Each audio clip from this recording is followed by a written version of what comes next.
What's up? What's up? What's up? You know the voice. You know who it is. Thank you for tuning in to episode 14 of Just in Time. I'm your host, Justin Emery. I know I've been slacking a little bit with these episodes recently. I've had a lot going on. I've been moving, and I've been implementing some new gear into my setup.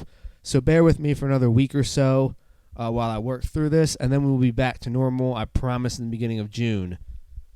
As always, check out the website, www.justinpemery.com. Follow on all social media channels at Justin Emery Show. And this week, my guest on the program is Jeremy Kahn. He is the host of The Lowdown on 105.7 The Fan in Baltimore. Jeremy, thanks for jumping on the program with me this week. Yeah, appreciate you having me. Thanks, man. So the beginning question that we always get everybody started off with is, what made you want to get started working in the sports media, specifically the sports radio industry? So, I mean, the funny thing with me is everything kind of happened by accident. So I'll try to abbreviate what happens to be an extremely long story. But I walked onto Towson University's basketball team, and I ended up getting in a car accident. So I wanted to play college basketball, and I had some chances to go to some schools, but I was pig-headed and wanted to play D1. So I walked onto the team. I made the team, and I ended up getting in a car accident. So what happened was I had to drop a couple of my classes. I wasn't hurt, but, so to commute to and from school made it difficult. So I dropped 2 classes, and I ended up with 9 credits. So about 2 weeks into practicing with the team, the AD came in and called me aside and told me that I didn't have enough credits to play. So I ended up quitting school because I was so angry. And I was a math and theater major, so, talking sports wasn't even in my peripherals. I wasn't even thinking about getting in the radio or anything like that. I had done some stand-up comedy, so I was comfortable being in front of people.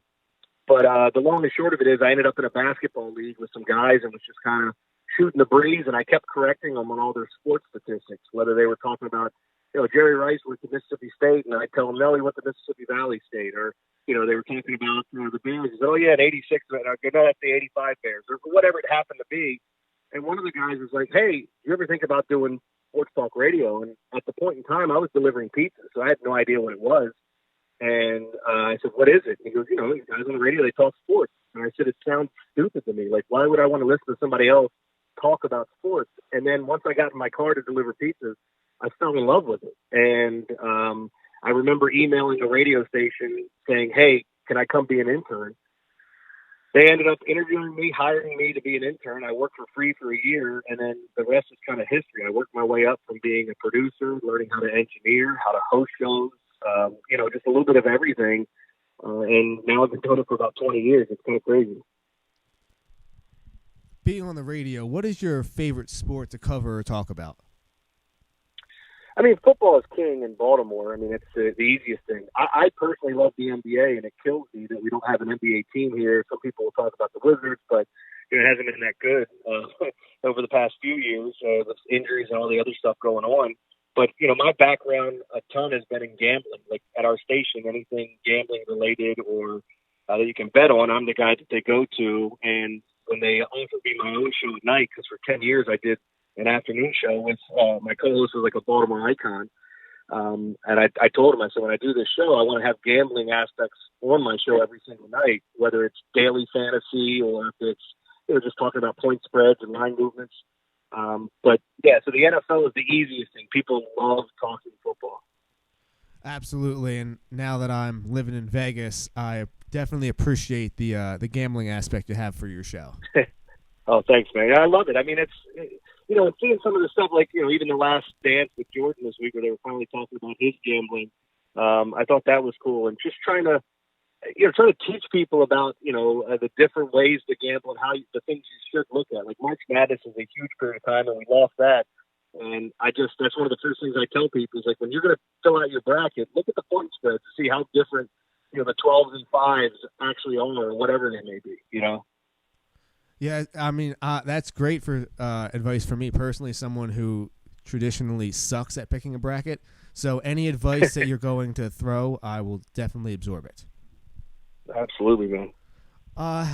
Have you ever been starstruck by anybody that you've interviewed? It's funny. So I used to joke that I didn't get starstruck. there was a couple times I went to.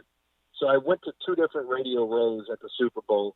The one was in Arizona with the Patriots and the Giants, and the Patriots were undefeated, and the Giants knocked them off. The other one was the Ravens Super Bowl, which I had a ticket to the game, didn't even get to go. My station made me fly back and host a Super Bowl show here in Baltimore, which was infuriating. But when I was in Arizona for the Patriots Giants Super Bowl, I was one of my buddies at the station that was working with us that week was a Giants fan growing up. He's from New York, and he was just getting starstruck. And I kept telling him, I said, "Man, you're being ridiculous. Like, they're just people." And I look over my shoulder when I was walking down the hallway. I was staring at John Elway. He's walking next to me. And this year, Gatorade had put out, the G2 Gatorade or whatever. It was the first year of it. And they had a pyramid of Gatorade. I'm talking like 1,000 of them. And I walked into this pyramid because I was starstruck, staring at John Elway. And I knocked over 1,000 Gatorade. And John reaches over and gives me his hand to help me up. And I was like, "Oh, thanks, John." And totally shocked. And Igor Olshansky, who was a defensive tackle for the Chargers, kid out of Oregon, looks over me and goes, "Smooth move." It was just it was pretty funny. I mean, I was embarrassed as hell and couldn't wait to get out of that area. And I was trying to help the guy with the Gatorade. And he's like, "Just go, man. Get out of here." So, but yeah, I mean, I'd say that time I got starstruck. And I think there was a time I saw Adam Sandler where I really got starstruck. And he kind of was waving at me because I was staring at him like a schoolgirl with a crush. So, yeah, it has happened. It'll probably continue to happen. But you never know when it's actually going to hit you from time to time. Yeah, but I don't think that there's very many people that would fault you for getting starstruck by a Hall of Fame quarterback. So yeah, I just wasn't I was totally busting my buddy's chops because, all these former Giants players were there, and he was losing his mind. I was like, "Dude, you need to settle down." And I look over, and I'm, literally just staring at John Elway walking right next to me. Is there anybody that's on your bucket list to interview that you haven't gotten the chance to do it? So, people in Baltimore, they all know I'm a huge Peyton Manning fan, and I've interviewed him 3 times, and everybody assumes that's my favorite athlete. My favorite athlete of all time is Charles Barkley, and I don't know what's happened, why I haven't had a chance to interview him. I put in a couple of requests that didn't go through, and I know TNT will, they'll push some of their guys for all the, Inside the NBA, all the shows that they're doing. But I've never gotten him on my show, and he's the one guy I'd like to interview. The other person I always want to interview because I'm a huge boxing fan was Mike Tyson, and that never happened. So I think those would be the 2 guys that I have the most interest in interviewing. Yeah, as a Sixers fan, huge Charles Barkley guy, so I definitely hope that comes to fruition for you because he's always a great interview to listen to.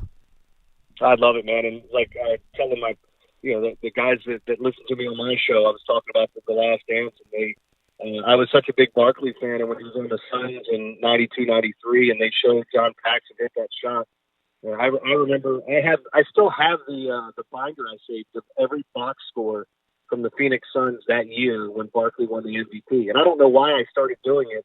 I just started doing it that year. I was clipping them out of the paper and get it every day. And like a nerd, just saved all of them, and they end up losing in Game 6 on a John Paxson three-pointer. So brutal. Do you have one particular moment or one particular event that you've covered that really stands out to you?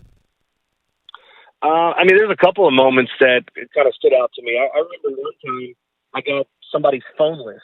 Somebody sent me all their guests and hey, some of these numbers are outdated and some of them work. And the Ravens were playing the Browns, and it was one of the first times I was hosting my own show at night.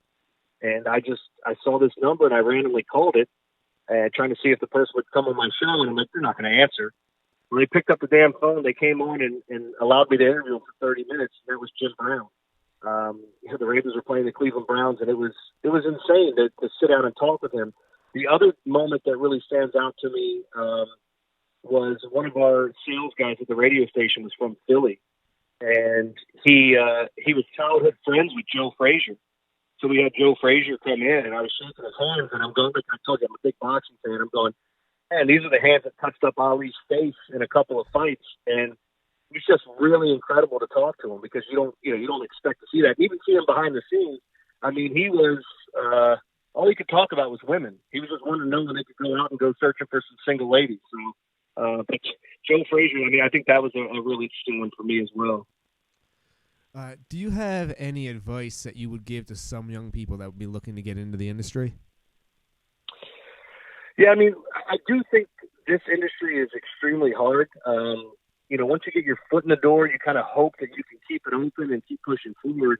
The thing that I always tell people is be humble and do all that you can. Make nothing beneath you. And, like I started out as an intern and literally I was buying donuts and coffee and answering phones. And I did it for a year for free. Now, some people can't afford to do that, obviously. I was still delivering pizzas on the side, so it was just real easy for me to do that in the morning and continue on with my job. But like the thing that I always try to do is just make myself, so inexpendable that they couldn't, there was no way the station could get rid of me. And, in these times, I'm seeing a lot of people get fired around me. And even when they moved me to nights, I mean, we have the Orioles in our airwaves. I wasn't going to have shows that much. But because of all the other stuff I've done at the station, they decided to use me in a different capacity and still keep me on salary, which was really nice. So I think a lot of it has to do with just, I always try to treat people the way I want to be treated. I know that sounds corny and very cliche, but you never know who you're going to need at any point in your life. And this business a lot of times is about who you know than what you know. So you can be the smartest guy out there, but, having the right connections and getting the right breaks, I think it's so important. And on top of that, don't turn down opportunities. Try everything out, and see what's out there for you. I guess, it's a lot of things to really take in, but I think this business is extremely difficult. And things are constantly changing now because there are a lot of guys in my industry that hated all the podcasters. What are they, they didn't go through the same route. Like I didn't take the route that the guys that I work with now did. I was totally different, but I love the podcasting. I love people having their own voice and being able to say how they feel. And it's just, when it comes to like some of these different outlets, it's about figuring out how to monetize it so you can keep doing it and having fun with it. That's great advice for everybody out there listening. Now, the next segment for the interview that we do are just kind of random questions so that people can get to know you personally versus the personality on the radio. Okay. So the first one is, if you could buy yourself one luxurious item, cost is not a factor. And I don't mean charity or to a cause. I want you to be selfish. What are you buying yourself? I'd want a basketball. Well, I'd have to get a new house, but I always wanted a basketball court inside my house. I don't care if it's a half court, full court. That's what I've always wanted. And I always said I would have that at some point. But by the time I get it, my body's probably totally going to break down to where I can't even use it. But that's the one thing I've always wanted. So, yeah, we'll get you one of those courts that like Jordan has in his house. So we'll line you up with one of those. That'd be great. What is a secret, that would be great. What is a secret skill that you have that many people might not know about? For example, for me, not a lot of people know that I can juggle. I don't go around broadcasting it because I don't feel like having everybody ask me all the time. But that's my little secret skill is that I know how to juggle. Well, the one thing that I've always loved my entire life is, I told you I walked on and played college basketball. And, I joke about it all the time. I have the softest hands of any human being alive. And I'm not I don't use anything on them. You could tell I haven't worked a hard day in my entire life, but I play football with the guys and I have incredible hands and I'd still like to go out there and I don't wear gloves when I play, but the guys always laugh about it. And I only need really one hand that I have these, I can palm a basketball. So catching a football with one hand isn't an issue. As I've gotten older, I still play against the 20-year-olds in our football leagues here, flag football leagues in Baltimore. And I still play against all these guys, even though, like I said, my body's breaking down. But I have really great hands. And I don't know if that's a skill set or what, but it allows me to sit here and play football against all these young kids and still have success doing it. Oh, no, soft hands is definitely a skill. My next question, though, to follow up upon that is, what is your 40 time? Oh, man, my 40 time's awful now. So the funny thing is, when I was, I graduated high school when I was 17, I would say that if you put me especially on a basketball court, but if I ran a 40 against people, I was unbelievably fast. But even with a basketball in my hand, I could get up and down the floor and could always handle the ball real well. But my 40 time now, you might want to time me with a sundial. It's extremely slow. But I still have really quick feet, too. Just his body doesn't move the way I want it to. Yeah, I think on a good day, I think I can do a sub-7. So I'm right there with you. If you could be an animal for one day, transfer transform into an animal, what would you want to be? Wow, that's an interesting question. I think I want to be a great white shark or a killer whale. Now, here's another thing when you talk about things that people don't know about you. I've talked about it on my show, so maybe people do know it now. Is I love watching like Nat Geo Wild and the Animal Planet and all the different channels. And I think even on Twitter, I found all the different.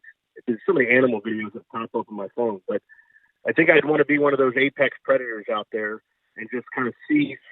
I would think either being under the water or in the air is where I would want to be to see the world from a different viewpoint, if that makes sense. Definitely. I think for me personally, I would go with the whale or the shark, maybe a dolphin. I want something like I'm not the best swimmer, so I want to be an animal that is an elite swimmer. I get it. If a book was going to be written about your life, what would it be titled? Oh man, what would it be titled? A Degenerate Story. I think that's what it would be titled. I mean, so on my show, when I first got the night show, and look, we're talking about not having any sports and all the things you were discussing. I got real in depth to different stories about myself. The most embarrassing stories, the funniest stories, and even some of the scariest things there are to talk about. So I started a segment called 10 Things You Don't Know About Me, and each night I would fill an entire segment with a story of something you don't know about me. I got into gambling. I talked about when I was 16, I tried to commit suicide. So there were funny stories. I told a story about one time when I crapped my pants live on the air.